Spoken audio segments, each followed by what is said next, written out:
Le théâtre La Reine Blanche, scène des arts et des sciences à Paris 18e, est heureux de vous présenter ses conversations sonores. Aujourd'hui, nous accueillons Xavier Gallet. Xavier Gallet est comédien, metteur en scène et enseignant au Conservatoire national supérieur d'art dramatique de Paris.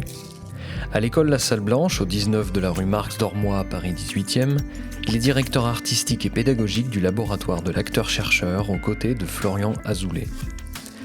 Xavier Gallet est responsable des cours d'interprétation où il enseigne principalement la pratique du jeu et le travail recherche au plateau. Xavier Gallet, bonjour. Bonjour Lucas. Donc Xavier, vous êtes comédien. Du coup, en quelques mots ou 2-3 phrases, qu'est-ce que c'est être comédien du coup ? Être comédien, j'ai l'impression que c'est un travail paradoxal entre un travail en solitaire et un travail collectif déjà. Donc c'est comment on arrive à dialoguer en permanence entre le monde extérieur et notre la manière dont on le ressent et la manière dont on a envie d'extérioriser la manière dont on ressent les signes du monde, les messages du monde extérieur. C'est un travail qui doit permettre de rendre hommage à l'être, au vivant de manière générale. Et pour ça, c'est très compliqué parce que dès qu'on se sent observé, on a tendance à se couper de tout ce qui est vivant, organique, et donc c'est tout un apprentissage, je pense qui dure toute la vie. Essayer de retrouver, même en circonstances particulières, d'observation aiguë du monde extérieur vis-à-vis de soi, retrouver une sensation, un rythme, une fluidité qui soit vivante et qui soit même plus que vivante, qui soit entendable de l'extérieur, recevable de l'extérieur. D'accord. C'est un peu trop vaste, peut-être. Bon, c'est très intéressant. Et du coup, est-ce qu'on peut dire que c'est une vocation d'être comédien ? Pour moi, ça l'a été. Je pense pas que ce soit une obligation que d'être... On peut travailler en artisan, je pense, c'est-à-dire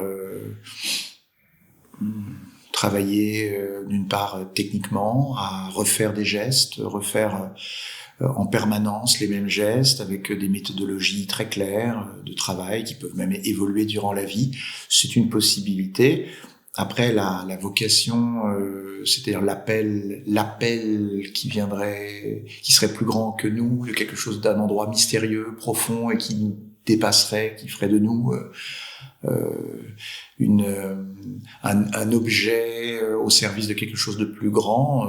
Évidemment, ça, il y a plein de gens qui arrivent dans ces métiers-là par vocation, par appel, et cette vocation, elle peut être très mystérieuse. Enfin, cet appel, il peut être très mystérieux, je pense, durant toute la vie aussi. Et vous êtes venu d'où, cet appel ? Si vous deviez me le dire.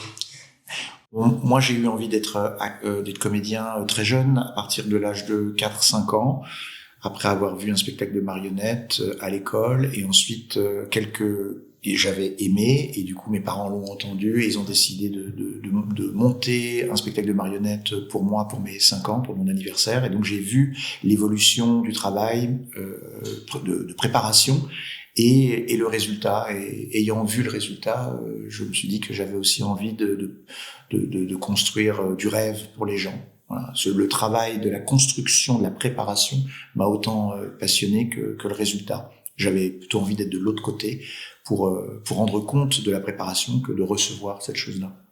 Et après, durant toute mon enfance et mon adolescence, j'ai tout mis en place avec mes parents pour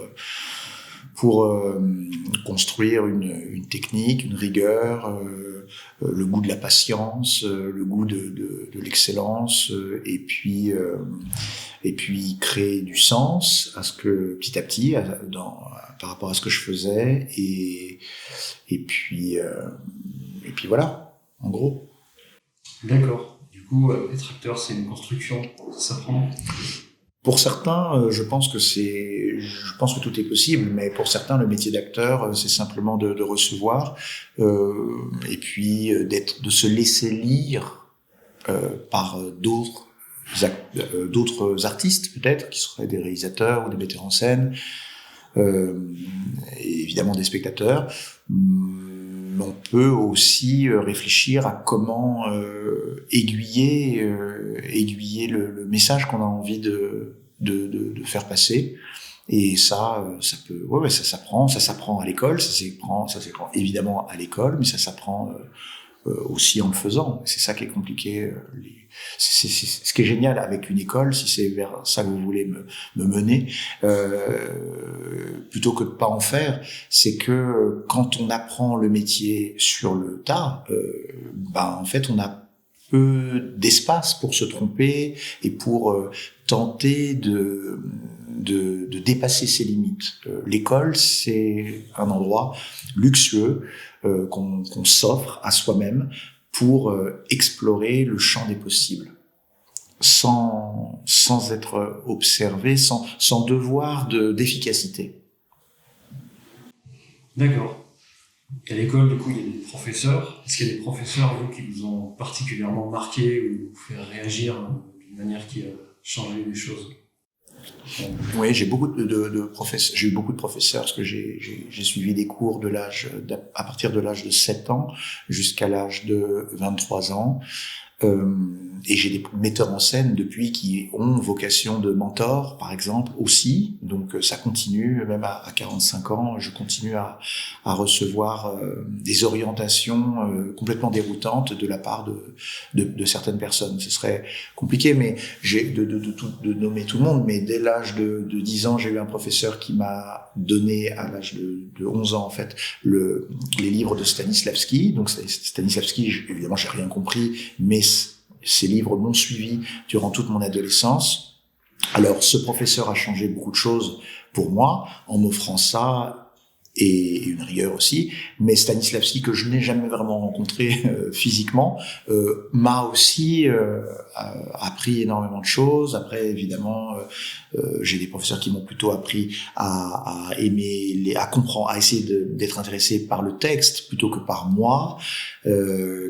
Comment le texte peut me permettre de grandir et non pas l'inverse. J'ai des professeurs comme Daniel Mesguich qui m'ont plutôt appris au conservatoire, donc supérieur d'art dramatique, que la mise en forme du ressenti que j'avais ou de la manière dont un texte me faisait vibrer, elle était aussi importante, voire quasiment plus importante peut-être que le fond pour lui. Donc j'ai appris à mettre en boîte, si j'ose dire, un langage, à créer un langage qui me permettait de communiquer avec les autres artistes autour de moi, avec les autres créateurs et surtout aussi avec le spectateur. Et puis après, j'ai eu Arthur Noziciel comme metteur en scène, qui est un artiste qui a beaucoup déplacé mon point de vue sur le métier de l'acteur, et voilà, et avec lui la lecture d'ouvrages et les spectacles de Claude Régis, ou voilà. Après, il y a plein de figures aussi qui nous aident à nous construire en dehors de l'école. Mais j'ai toujours été, même à l'école, au collège, au lycée, toujours très absolument admiratif de la vocation, alors là pour le coup de l'enseignement, de la transmission, des gens qui prenaient du temps pour transmettre. Ça m'a toujours fasciné. J'étais pas un grand élève, j'étais plutôt moyen et pas forcément très travailleur à l'école, plus pour le théâtre que pour l'école scolaire et pour l'enseignement scolaire. Mais j'avais déjà cette fascination et je savais très jeune, en suivant mes cours, qu'il faudrait un jour que je rende ce qu'on m'a donné, et c'est pour ça que j'ai pu répondre tout à fait favorablement aux différentes propositions qui m'ont été faites durant ma vie déjà, quand des gens ont voulu m'amener vers l'enseignement.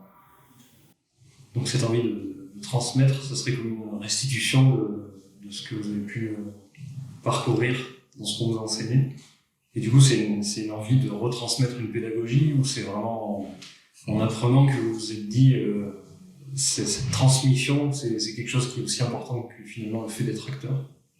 Au départ, c'est vraiment en étant élève, moi-même étudiant, jeune acteur en recherche, en apprentissage, que j'ai pris cette conscience qu'il me faudrait en fait conscient de tout ce qu'on m'apportait, la manière dont j'étais en train de me construire grâce aux autres, grâce aux professeurs. J'ai pris conscience qu'il faudrait un jour restituer ça en échange. Voilà, comme vous disiez, c'est une sorte de d'éthique logique, de déontologie. On m'a donné, faudra que je rende.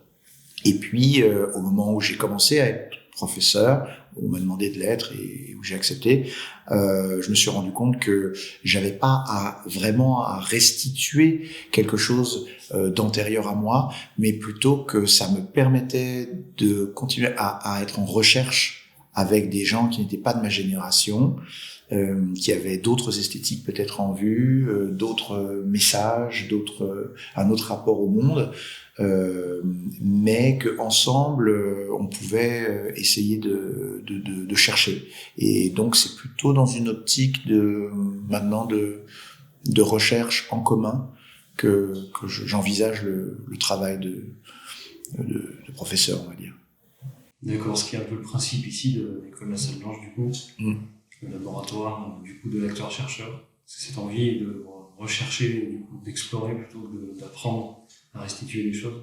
Exactement, c'est vraiment dans ce sens que du coup l'école de la Salle Blanche, qui justement, moi je voulais pas qu'on appelle ça une école, mais plutôt un laboratoire, s'inscrit dans l'idée que voilà, on va pas c'est un mélange, mais en tout cas on va pas mettre en avant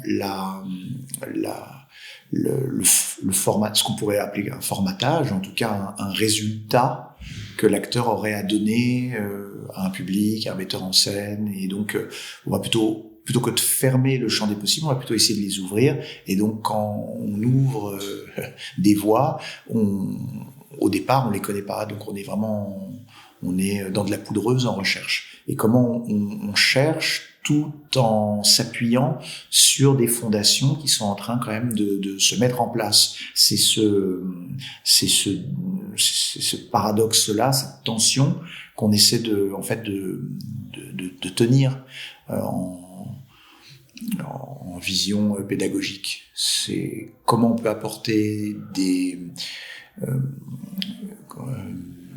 de méthodologies, on va dire, structurantes, qui peuvent durer dans le temps, apaisantes, mais pas enfermantes, et pour pouvoir être complètement dans un champ d'exploration et d'envisager le métier d'acteur vraiment comme une exploration en permanence. Voilà. C'est le jeu des forces, en fait, qui est intéressant à essayer de trouver. Trouver un équilibre là-dedans. Et du coup, pour les cours d'interprétation plus spécifiquement que vous dirigez, en quelques mots, ce serait quoi vraiment la recherche que vous essayez d'établir et l'objectif que vous essayez d'entretenir avec les élèves? Il y a plusieurs axes, mais disons que l'axe sur lequel tous les autres se recoupent, ce serait de permettre aux jeunes acteurs d'envisager le travail de plateau, c'est-à-dire aussi bien de répétition que de représentation, comme une expérience dans laquelle il va être bon, tant que faire se peut, d'être dans un lâcher-prise, mais un lâcher-prise dans le sens voulu par l'auteur, par le metteur en scène, par la troupe, par soi-même. Donc il y a tout comment on va s'appuyer sur un milieu donné pour au présent être complètement dans l'invention, dans la création. Ça c'est un des axes principaux. Donc la liberté de l'acteur. Mais pour que l'acteur soit libre, il lui faut avoir mis en place tout un système de contraintes, voilà, qui découlent de l'œuvre et des artistes qui sont en train de travailler autour de cette œuvre-là.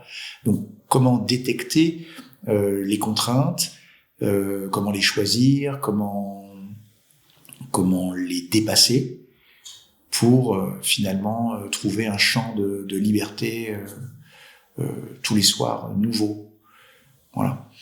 Et donc là, techniquement, on travaille avec le corps, avec la voix, avec l'espace. Il y a un énorme travail sur l'espace, sur le rapport entre l'espace et le temps.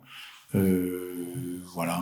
Et donc, en fait, les cours d'interprétation que je donne sont complètement liés à tous ces autres intervenants, enfin, on va dire interventions, mais aussi à tout le travail qui est à la table. C'est-à-dire que pour pouvoir travailler sur scène, sur un espace de liberté, sur des moyens d'expression complètement organiques, eh bien, il va falloir en parallèle faire un travail très très très consciencieux, très sérieux de travail à la table, d'analyse, de recherche, de culture générale, qui vont aller dans le sens de la construction d'un milieu particulier sur lequel après nous sur scène on va pouvoir se lâcher, on va lâcher prise, quoi, voilà. Bon, lâcher prise, je sais pas, ça veut, voilà, en tout cas être le plus libre possible. Donc ça, c'est vraiment lié. Je pourrais pas travailler sur la liberté de l'acteur sur scène si je ne savais pas qu'il y avait un travail très très rigoureux à la table en amont. Sinon il n'y aurait que de l'exhibitionnisme où le présent aurait trop de place par rapport à l'œuvre, à la partition. Et du coup, il n'y aurait pas tant de liberté que ça. Pour l'avoir éprouvé, des fois en tant qu'acteur, je le sais.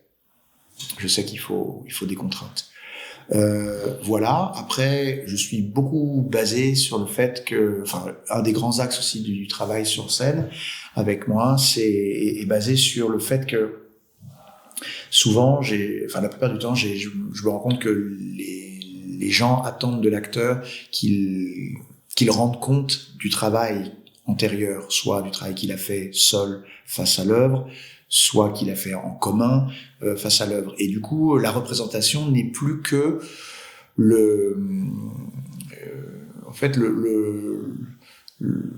comment dire, la restitution. Ouais, voilà, la restitution d'un travail antérieur parfait qui aurait été fait par le groupe en amont. Et pour moi, il n'y a pas de vivant là-dedans. Donc le travail, s'il est tellement bien fait en amont, eh ben il surgira de ce travail-là l'essentiel, quoi qu'il arrive.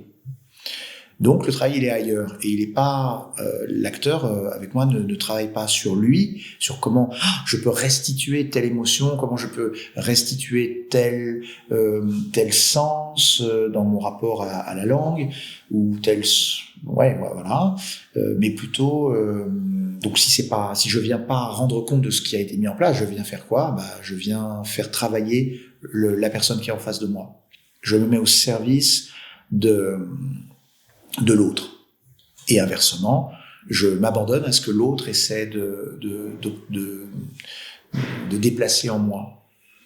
Donc tout ce que je vais générer en termes de jeu n'est que la conséquence de ce que l'autre essaie de déplacer en moi et ce que je perçois de ça.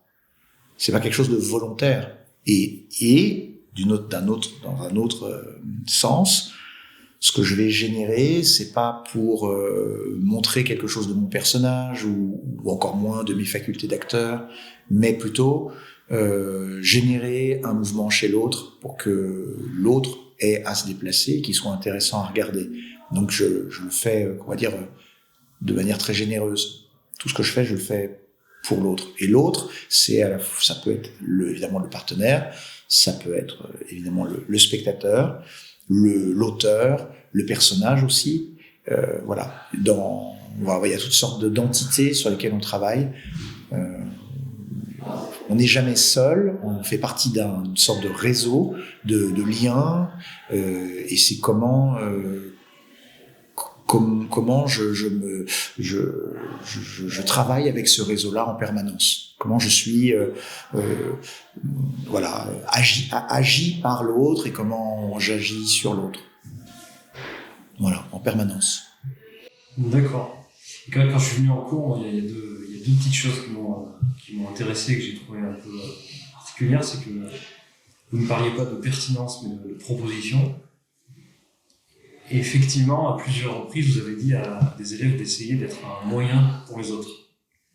Est-ce que c'est pas, je trouve ça plutôt singulier comme approche du travail de l'acteur qu'on imagine souvent être une forme de travail particulier d'un individu qui essaie justement d'agir sur les autres, mais rarement finalement d'être plutôt au service de l'autre et agir effectivement. Parce que ce qu'on va générer, en soi, ne peut pas être le message total.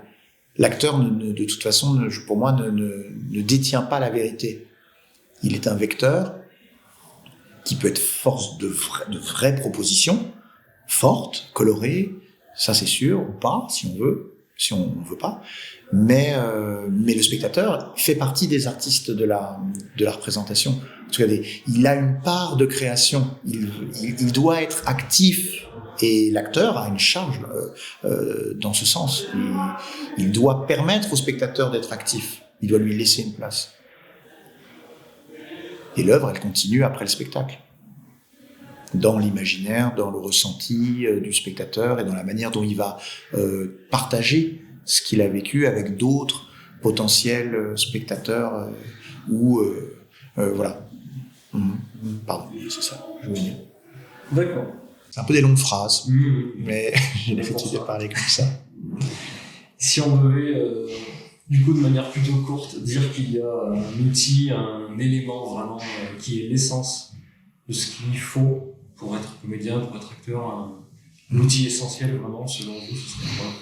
Je dirais que il y en a plein, mais l'essentiel, comme ça, je dirais peut-être aujourd'hui, et ça changera demain, accepter de recevoir les messages qui viennent du monde extérieur. Ensuite, il faut accepter de vibrer avec ce message-là. Et ensuite, il faut apprendre à répondre à ce message, donner une réponse. Et ça c'est beaucoup de travail.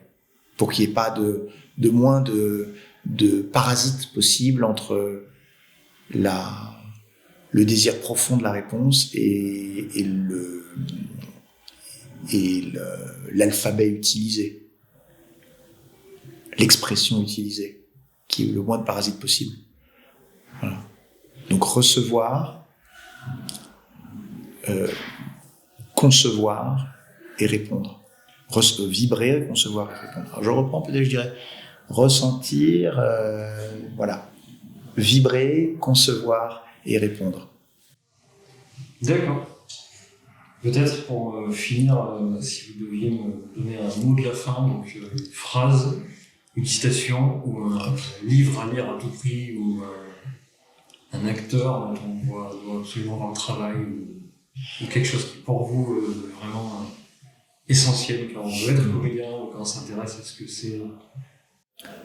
Si ça pouvait être dit en une phrase ou une référence, ce serait tellement bien, ce serait tellement facile.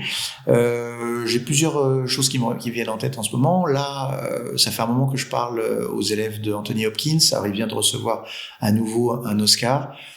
Donc ça paraît un peu facile et un peu béat, mais il y a dans le travail d'Anthony Hopkins, la manière dont je le perçois en tout cas, cette faculté à être pudique, c'est-à-dire à laisser une grande part de création au spectateur, justement. Donc j'encouragerais les acteurs à observer son travail, qui est pas un travail de neutralité, qui est un travail de résonance énorme. Il résonne énormément en lui, il est très actif, mais il contient son message.